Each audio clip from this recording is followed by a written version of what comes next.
kita bisa menilai sendiri, publik bisa menilai sendiri. Kalau memang sebelum jadi duduk di lembaga DPRD Kota Palembang sudah melakukan, berarti kita ini kena imbas. Ya.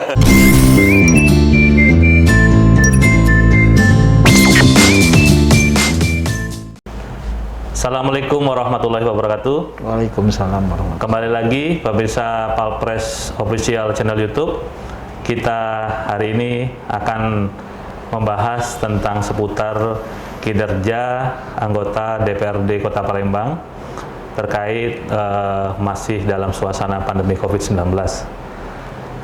Hadir langsung ke kantor palpres.com Ketua DPRD Kota Palembang, Bapak Zainal Abidin.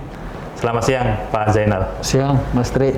Terima kasih sekali, kami sudah kehadiran tamu istimewa hari ini, dan alhamdulillah di tengah kesibukan beliau mau hadir di sini, mau ngobrol-ngobrol bareng di podcast Cukup Pedes, Pak, namanya kita, Pak. Podcast Cukup Pedes, Pak. Oh, podcast Cukup pedes. Jadi ngobrolnya santai tapi agak ada pedes-pedes dikit, Pak. Nah, tapi tidak pedesnya, mungkin buka aja ya.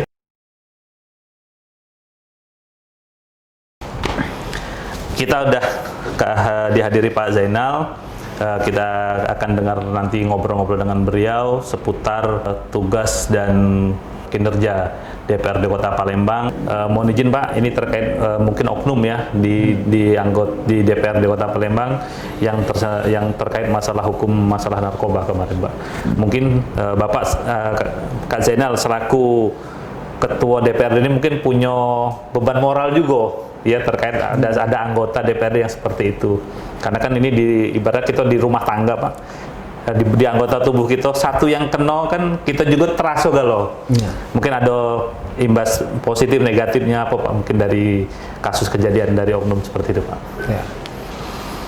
Ini sangat menjadi perhatian kami, dan juga pada saat berita beredar ya, kami juga mendapat kabar waktu itu bahwa salah satu anggota DPRD Kota Palembang terlibat peredaran jaringan narkoba. Ya, kami sangat terkejut karena kami yakini bahwa sebagai anggota dewan ya, kita ini menjadi figur di masyarakat kan. Nah, inilah sangat kami sayangkan, tapi itu sekali lagi karena dari pribadi masing-masing kita tidak bisa mengikuti sampai ke pribadi seseorang, karena yang kita tahu itu urusan di lembaga, terus DPRD Kota Palembang. Seperti terkait dengan inisial yang bersangkutan yang terlibat jaringan itu seperti biasa saja kan, bergaul tetap biasa ya, gitu, tetap biasa mengikuti agenda-agenda di DPRD Kota Palembang seperti biasa.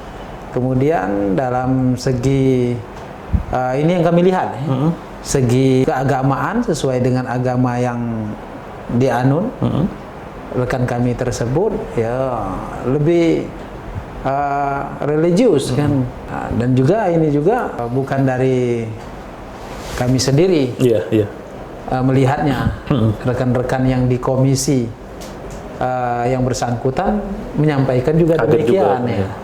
Ya, kami juga sebagai ketua dewan menjadi beban moral bagi kami. Ya, selalu kami sampaikan bahwa kita ini adalah wakil masyarakat.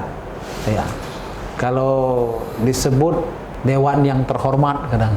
Jadi bagaimana kita harus menjaga pribadi kita, tingkah laku kita, ya, karena kita menjadi panutan dari masyarakat. Karena kita mewakili masyarakat. Ya, jangan sampai kita berbuat di luar dari ketentuan. Ya, apalagi sampai terkait masalah hukum. Ya. Masalah hukum, terutama narkoba sudah kita sampaikan, jangan bermain-main dengan narkoba. Benar, Pak. Sanksinya sudah jelas. Ya. Nah, dan mungkin juga narkoba sudah jelas juga ya, musuh hukumannya benar. Ya. Musuh utama bangsa Indonesia, Pak. Ya, itu merusak generasi benar. Tapi mungkin yang kita agak shock ya, Pak, kita sekali dari teman-teman media juga, dari apalagi Bapak yang notabene satu kantor di situ gitu ya. Bukan cuma pemakai, biasanya kan ditangkap pemakai nih Pak. Pemakai ini kan dinyatakan sebagai pengedar dan bandar juga Pak. Ya. Itu kan sesuatu yang mohon maaf kalau kita berpikir kan di luar pikiran kita untuk duduk di anggota dewan, hal-hal seperti itu Pak ya. Di luar nalar gitu. Di luar nalar. Sempat gimana Pak? Sempat shock atau gimana dengar sampai kapal kok jadi bandar, ternyata bandar jaringan besar pula sampai akhirnya kasusnya dibawa ke Jakarta. Pertama kami sangat shock dengan apa yang sudah diberitakan, apa yang disampaikan. Tapi setelah mengikuti berita-berita yang disajikan kemarin terkait dengan Diinformasikan media-media. dia terkait yang bersangkutan, Iya. bahwa menurut berita yang beredar, Badan Narkotika Nasional Pusat ini sudah lama mengintai beliau kan. Malah yang kami dengar sebelum pelantikan jadi dewan kemarin sudah mulai memang sudah jadi target. ya, menjadi target. Tapi karena sesuatu dan lain hal mungkin belum saatnya, belum apesnya kali kan. Belum bisa terlaksana apa yang di TO mereka. Kalau bahasa mereka TO kan target operasi mereka. Nah ini yang tidak kami ketahui. Tapi kami mendengar bahwa dari selentingan-selentingan yang sudah terjadi, beliau sudah tertangkap ini banyak sekali. Banyak yang beredar seperti katanya itu. Dari remaja ataupun sebelum jadi dewan. Oke. Karena memang rentetan narkoba itu kan panjang sekali Pak ya. Iya. Nah ini yang tidak kami ketahui. Benar. Ya kalau sudah di dewan ya aku tadi. Kalau sudah terbungkus dengan kegiatan-kegiatan ini kita tidak bisa. Benar. Secara pribadi kita tidak bisa menilai orang seperti itu Pak ya. Terlalu dalam. Nanti ada ketersinggungan. Karena kan masuk anggota dewan juga harus tes kesehatan, tes urin terkait narkoba juga kan Pak? Ada surat pernyataan biasanya harus bebas narkoba? Iya, seperti kami juga kan kemarin ya sama.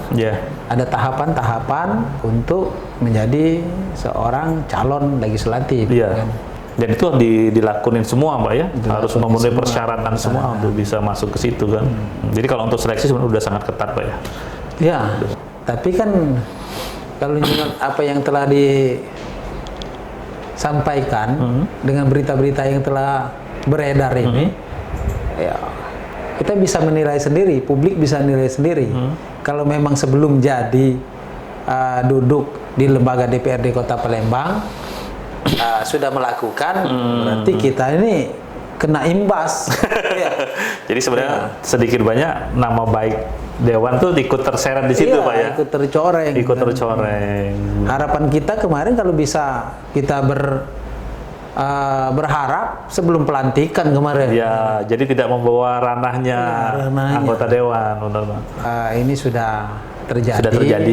Tinggal kita mengambil hikmahnya bagi kawan-kawan juga menjadi perhatian.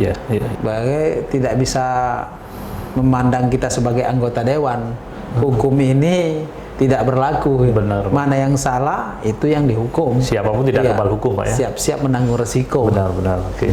Mungkin terakhir ini Pak terkait karena sudah ditetapkan tersangka ini sudah ditangkap, statusnya sendiri gimana Pak di DPRD Kota Palembang yang bersangkutan? Ya, statusnya karena sekali lagi DPRD Kota Palembang ini bukan lembaga peradilan. Kami kembalikan beliau ke praksinya. Praksinya nanti mungkin akan membalikan ke partainya, partai tempat mereka bernaung. Nah, kami akan menunggu apa proses selanjutnya. Apa sanksi dari partai tersebut? Disampaikan ke praksi akan menyampaikan ke lembaga DPRD Kota Palembang.